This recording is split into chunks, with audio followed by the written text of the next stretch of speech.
கூட இந்த சபாநாயகர் தனபாலோட பையன் வந்து இப்போ ராசிபுரம் தொகுதியில் தமிழக வெற்றி கழகத்தின் சார்பாக போட்டியிடுகிறார். அவர் சொந்த பையனே கட்சியில் இணைக்கல, இல்லை முன்னூறு கட்சிக்கு அனுப்பி விட்டதால் ஒரு அதிருப்தி, அதனால தான் அவர் கொடுக்கலன்னு சொல்றாங்க. அது எப்படி ஏற்றுக்கொள்ளக்கூடிய கருத்து தானே?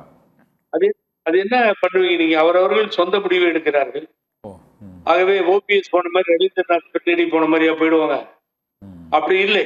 அவங்க அப்பா ஒரு கட்சியில இருக்காரு, புள்ள ஒரு கட்சியில இருக்காரு. இதெல்லாம் அனைத்து இந்திய அண்ணா திராவிட முன்னேற்ற கழகம் கடந்த கால வரலாற்றிலே சந்தித்தது.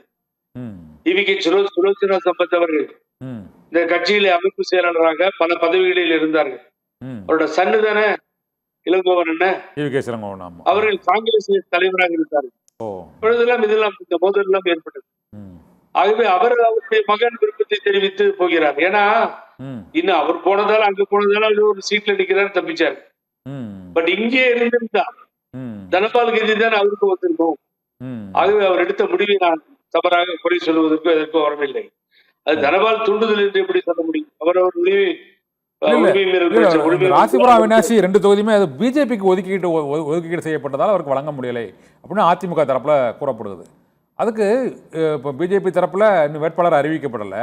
இது முன்னாலேயே அதை வலியுறுத்திருக்கலாம், அந்த தொகுதிகள் நமக்கு வேணும் அப்படின்னு வலியுறுத்திருக்கலாம். எல்லாம் முடிந்து இப்போ வேட்பாளர் அறிவித்து பிரச்சாரம் தொடங்கிய பிறகு இப்போ அந்த எதிர்ப்பை தெரிவிக்கிறதுக்கு என்ன காரணம் அப்படின்னு தான். ராசிபுரம், அவினாசி இதெல்லாம் அவர் ஒரு தடவை நின்னாரு. நீங்க சொல்ற தொகுதியில் ஒரு தொகுதியில, அந்த தொகுதியில தனபால் வெற்றி பெற்றார்லாம் இருந்துச்சு வரலாறு. பாரதிய ஜனதா கட்சிக்கு இந்த தொகுதிகளுக்கு என்ன சம்பந்தம்? முதல்ல நீங்க அதை எனக்கு தெளிவுபடுத்துங்க. பாரதிய ஜனதா என்கிற கட்சிக்கு இந்த தாழ்த்தப்பட்ட பிள்ளைகள் அவர்கள் ரிசர்வ் தொகுதிக்கு என்ன சம்பந்தம்? ரிசர்வ்ல போய் எங்க நின்னா எப்படி ஓட்டு போடுவாங்க பிஜேபிக்கு? அவ்வளவு தெரியாதா? ஆகவே எப்படியாவது கட்சியை ஒழிக்க வேண்டும். அந்த ஓட்டு விழாத இடங்களுக்கு சீட்டை கொடுத்து அதுல இருக்க அந்த பார்ட்னர்களை காலி பண்ணணும்.